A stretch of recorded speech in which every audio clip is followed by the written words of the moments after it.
திமுகவுக்கு இந்த பேச்சில் பிழையா அப்படின்னா அது அவங்க ரத்தத்திலேயே ஊர்னது.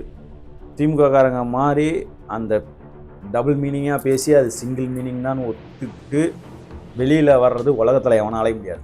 உதயநிதியை கைது பண்ணி கூட்டு போன மாதிரி எனக்கு ஒன்றும் தெரியல. போலீஸை திமுககாரங்க கைது பண்ணி கூட்டு போன மாதிரி இருந்துச்சு. சும்மா இருந்த சங்க ஊதிக்கு எடுத்தான ஆண்டிங்கிற மாதிரி இவர் சும்மா இருந்த சங்க இவரே ஊதிக்கு எடுத்துட்டாரு.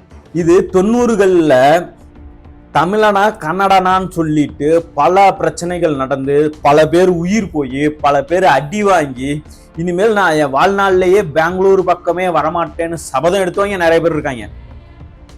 எனக்கு தெரிஞ்சு எங்க ஊர்ல நிறைய பேத்துக்கு தெரியும் இந்த பிரச்சனை. அனைவருக்கும் வணக்கம். தமிழ்நாட்டில் நேற்று பரபரப்புக்கு தமிழ்நாட்டில் என்னைக்குமே பஞ்சம் வந்ததில்லை. அதுவும் இந்த தாவேக ஆட்சிக்கு வந்ததுக்கு அப்புறம் டேக் டைவர்ஷனும்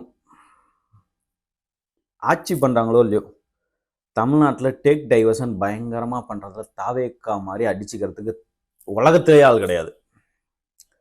என்னடா டேக் டைவர்ஷன் அப்படின்னா அவங்களுக்கே தெரியும் இன்னைக்கு நம்ம உதயநிதியை கைது பண்ணினால் ஈஸியா பெயில் வந்துருவாருங்க. ஏன் அப்படின்னா இன்னைக்கு நடக்க வேண்டிய சட்டமன்ற கூட்டத்தொடர் வந்துட்டு இப்போ அவங்க இன்னைக்கு நேற்று கேஸே போட்டிருந்து அவங்க உள்ளே வச்சிருந்தாலும் உள்ள வைக்க முடியாது, உள்ள வைக்க போற மாதிரி ஒரு சுச்சுவேஷன் வந்திருந்தாலும் நாளைக்கு சட்டமன்ற கூட்டத்தொடர் நடக்குது, அதுல என்னை பேச விடாம தடுக்கிறதுக்கு ஆளுங்கட்சி செய்கின்ற சதி. சிம்பிளா ஒரே வேர்டில் முடிச்சிருவாங்க. திமுகவுக்கு இந்த பேச்சில் பிழையா அப்படின்னா அது அவங்க ரத்தத்திலேயே ஊர்னது. திமுககாரங்க மாறி அந்த டபுள் மீனிங்காக பேசி அது சிங்கிள் மீனிங் தான் ஒத்துக்கிட்டு வெளியில் வர்றது உலகத்தில் எவனாலையும் முடியாது. அப்போ உதயநிதி பேசுனது கரெக்டா அப்படின்னா கண்டிக்கத்தக்கது. விஜய் செய்தது சரியா அப்படின்னா அதுவும் கண்டிக்கத்தக்கது. என்னடா யாருக்காவது ஒரு பக்கம் முட்டு கொடுக்குறீங்களா? நான் அதிமுககாரன், யாருக்கு எங்களுக்கு முட்டு கொடுக்கணும்னு அவசியம் இல்லை. கோர்ட்டில் கேஸ் போடுங்க, வழக்காடு மன்றத்துக்கு எடுத்துகிட்டு போங்க. உதயநிதி இப்படி பேசினாரு, இது பிரச்சனை அப்படின்னு போய் கேஸ் போடுங்க. அரெஸ்ட்டு. நேற்று தமிழ்நாடு முழுக்க போராட்டம். இவங்க தாவேகா திமுக தமிழ்நாடு முழுக்க எங்க இளம் தலைவரை கைது செய்து விட்டார்கள்னு போராட்டம். அந்த பக்கம் தாவேகாரங்க அவங்களும் அறிவிச்சிருக்காங்க தமிழ்நாடு முழுக்க தமிழ்நாடு தழுவிய போராட்டம். நான் 2 பேரும் காவேரி பிரச்சனைக்கு போராடுறீங்களா? இல்லை நீட்டுக்கு எதிராக 2 பேரும் போராடிட்டீங்களா? இல்லை வேற எதுக்கு? மேகதாதுல அணை கட்டுறாங்களே அதுக்கு 2 பேரும் போராடுறீங்களா? உதயநிதி பேசுனது அருவருக்கத்தக்க விஷயம். ஆமா, அருவருக்கத்தக்கதானா? ஆமா, அருவருக்கத்தக்க விஷயம். நேத்து உதயநிதி சாரை கைது பண்ணி கொண்டு போனாங்கல்ல, அது என்னமோ போலீஸை உதயநிதியை கைது பண்ணி கூட்டு போன மாதிரி எனக்கு ஒன்றும் தெரியல. போலீஸை திமுககாரங்க கைது பண்ணி கூட்டு போன மாதிரி இருந்துச்சு. ஏன்னா முன்னாடி 10 காரு பின்னாடி 10 காரு தமிழ்நாடு முழுக்க, அது எங்க ஊர்லலாம் சொல்லவே வேணாம். அது நான் அவங்க சும்மாவே ஆடுவாங்க, காலில் சலங்கையை வேற கட்டி விட்டியே, இதுக்கு மேலே ஆடணுமான்னா நேற்று தான் பார்த்துருப்பாரு விஜய் திமுகவோட ஒரிஜினல் முகத்தை. இவர் பேசுனதை கோர்ட்டில் கேஸை போட்டு இந்த மாதிரி பேசிவிட்டாரு, உதயநிதிக்கு பேசவே தெரியல, இல்லை திமுககாரங்களுக்கு ஆபாச பேச்சு ஜாஸ்தி பேசுகிறாங்க அப்படின்னு ஏதாவது ஒரு கேஸை போட்டு வந்து நீங்கள் கோர்ட்டுக்கு கூப்பிட்டு இருந்தீங்கன்னா இந்த பிரச்சனை நேற்று அதோட முடிஞ்சிருக்கும். ஆனால் இதுக்கு ஒரு என்ன ஊர்லேயோ தானே பார்த்தேன் நல்ல நியூஸ், அரெஸ்ட் பண்ணி அந்த பஸ்ஸில் எல்லாம் திமுககாரங்களை ஏற்றிட்டு இருக்காங்க. திமுககாரங்க சவுண்ட் விடுறாங்க, என்னன்னு அந்த அம்மாவோட புருஷன் சரியில்லை அப்படின்னு. தேவையா?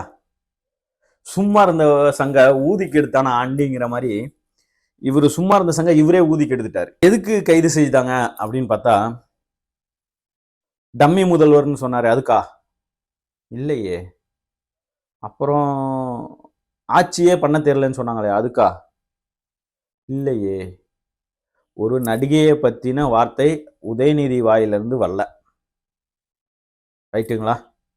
அவரு பேசுனது இந்த மாதிரி காவேரிக்கு தண்ணி இன்னும் வரல. ஆனா கீழே இருந்த ஒருத்தன் வந்துட்டு சவுண்ட் விட்டாங்க. அவங்க உதயநிதியோட அபிமானிகள். அது ஃப்ளோல வந்துருச்சு அப்படின்னு வச்சுக்கலாமா? இவரு நான் இன்னைக்கு போயிட்டு வழக்காடு மன்றத்துல கேஸே போட்டாலும் இந்த கேஸ் நிக்காதுன்னு உங்களுக்கு தெரியாதா? ஒரே வார்த்தையில சிம்பிளா முடிச்சிருவாங்க. என் வாயிலிருந்து வந்துச்சா, அவர் வாயிலிருந்து வந்துச்சான்னு சொல்லிட்டு. ஐயா முதல்வர் விஜய் அவர்களே, நீங்க கெட்ட வார்த்தை, இந்த முதல்வர் விஜய் அவர்கள் வந்துட்டு கெட்ட வார்த்தையே பேசலையா? கொச்சையா பேசி இருக்கிறாரு ஜனநாயகன் படத்துல. ஏன் அதை ஏ சர்டிபிகேட் கொடுத்தாலும் அதை பீப் போடணும்னு தெரியாதா? ஒரு டேஷ்ன்னு சொல்லி பேசி இருக்கிறாரு. என்னைய மாதிரியே ஒருத்தர் இருக்கிறான் டேஷ் அப்படின்னு சொல்லி பேசுவாரு. அப்ப அதுக்கு பேரு வந்துட்டு ஆபாச வார்த்தைகள் இல்லையா? அப்ப நீங்க பெண்களை பத்தி அவதூறா பேசுனா நீங்க கேஸ் போடுவீங்க அப்படின்னா, முதல் கேஸ் நீங்க போட்டிருக்க வேண்டியது உங்க ஸ்ரீவைகுண்டம் எம்எல்ஏ மேலதான். இப்ப ஒரு வர்ற பாலியல் புகாரு இந்த திமுக ஆட்சி அமைஞ்சதுக்கு அப்புறம் யார் மேலன்னு பார்த்தா பூரா தாவேக்காரங்க மேலதான். பண்ற அயோக்கியத்தனம், மொல்ல மாதிரித்தனம், முடிச்சு வைக்கத்தனம் எல்லாமே அவங்க தான். சரி, பேசுனதுக்கெல்லாம் கேஸ் போடுவீங்க, ரைட்டு. பெண்களுக்கு எதிராக பேசி விட்டாங்க, அதனால கேஸ் போடுவீங்க.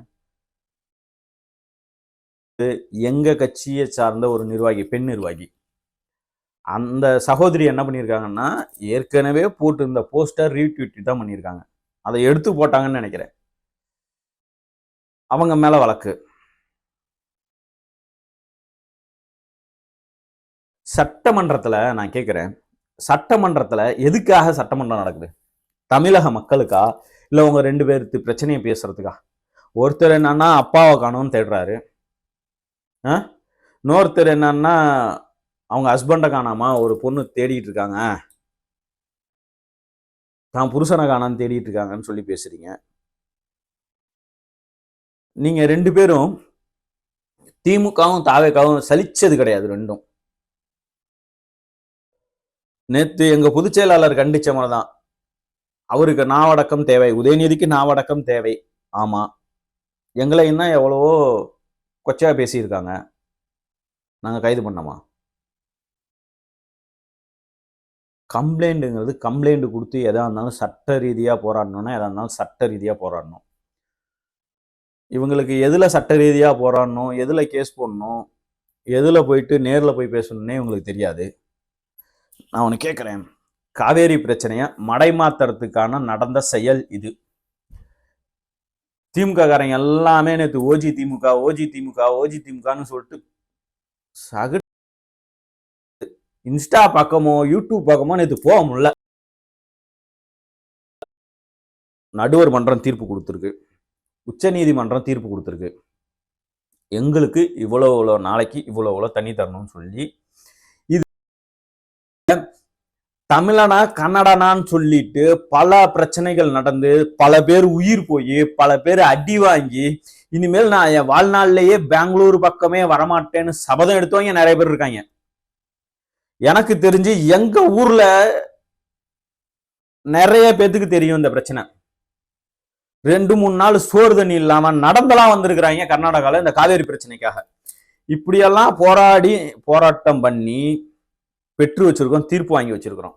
நீங்க எதுக்கு கர்நாடகா போறீங்க? காமராஜர் ஐயா ஒரு போன் கால்ல தண்ணியை கொண்டு வந்தாரு. எங்க புரட்சி தலைவர் வந்துட்டு நேரா போய் மீட் பண்ணி தண்ணியை கொண்டு வந்தாரு. அப்ப அதே மாதிரி நம்ம ஏதாவது ஒரு சாகசம் பண்ணோம். ரீல்ஸ் போடணுங்கிறதுக்காக நீங்க பாலத்து மேல ஏறி நின்று ஒரு ரீல்ஸ் போட்டீங்க, உங்க அமைச்சர்கள் ரீல்ஸ் போடுறாங்க, ஓகே. பல பேர்த்தோட விவசாயிகளோட பிரச்சனை இது, பல பேர்த்தோட வாழ்வாதார பிரச்சனை. இதுல போயிட்டு நீங்க ரீல்ஸ் போடணுங்கிறதுக்காக கன்னடா போடணும்னு நினைச்சீங்களா? கர்நாடகாவில் மாஸ்க் காட்டிய முதல்வர் இல்ல. அந்த அண்ணா திமுக ஏற்கனவே தீர்ப்பு வாங்கி வச்சிருக்குதா இல்லையா? இப்ப ஒரு எக்ஸாம்பிள் ஒன்று கேட்குறேன்.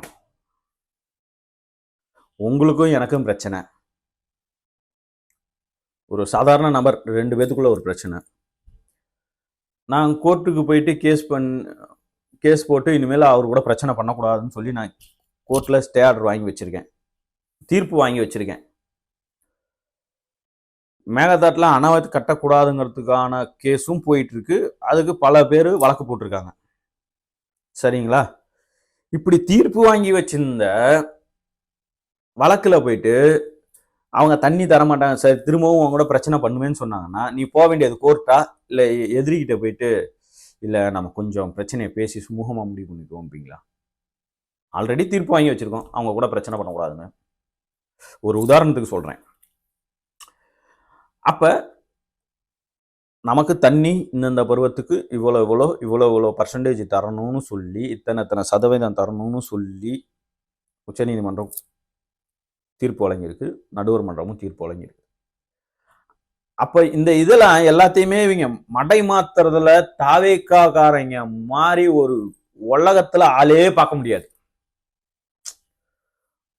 ஒரு எக்ஸாம்பிள், ஒரு நியூஸ், அவர் இந்த பவுடர் தட்டி நான் மாத்திரையை தான் நுணுக்குன்னு சொன்னார்ல ஒரு போதை மருந்து அமைச்சர்,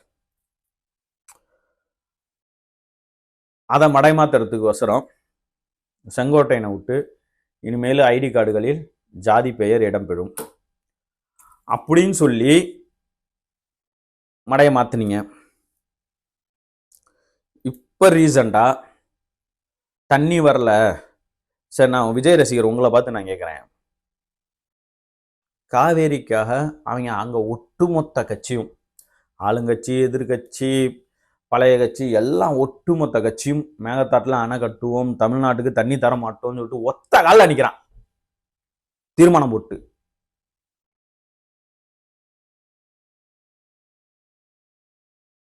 அதுக்கு ஒரு விஜய் ரசிகர் போராடி இருக்கீங்களா? இதுல அமைச்சரவை பதவி 2 அமைச்சர் வேறு. இவங்க ஒரு விஷயம் என்னென்ன நடக்குதோ அதை அப்படியே டைவர்ட் பண்றதுல இவங்கள மாதிரி உலகத்துல தலை சிறந்த ஆளை பார்க்க முடியாது. உலகத்துல தலை சிறந்த ஆட்களை பார்க்கவே முடியாது. இவங்கள மாதிரி டைவர்ட் பண்ற ஆளுங்க. உங்க பர்சனல் வெஞ்சன்ஸை நீங்க தனியா பேசி தீர்த்துங்க, கோர்ட்ல கேஸ் போடுங்க. அதுக்காக தமிழக மக்கள் வயிற்றுலையோ விவசாயிக வயிற்றுலையோ அடிக்காதீங்கன்னு தான் நான் சொல்ற கேட்கிற கேள்வி. இதுவே எங்க பொதுச் செயலாளர் ஐயா எடப்பாடியா இருந்திருந்தா என்ன நடந்திருக்குன்னு தமிழ்நாடு மக்களுக்கு தெரியும். இங்க பாருங்க, குறுவை சாகுபடிக்கு இவ்வளோ தண்ணி தரணும்னு சொல்லி ஆர்டர் வாங்கி வச்சிருக்கோம், தண்ணி தரல.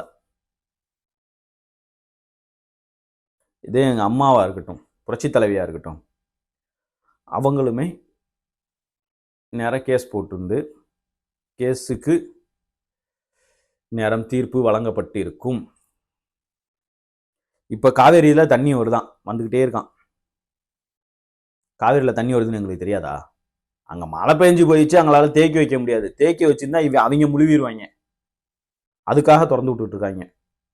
அவங்க ஒன்றும் அவ்வளோ நல்லவங்கலாம் கிடையாது, தமிழ்நாட்டுக்கு தண்ணி தரணுங்கிற அவ்வளோ நல்லவங்கலாம் கிடையாது அவங்க. பாப்ப மக்களே, ஒன்றும் பிரச்சனை இல்லை.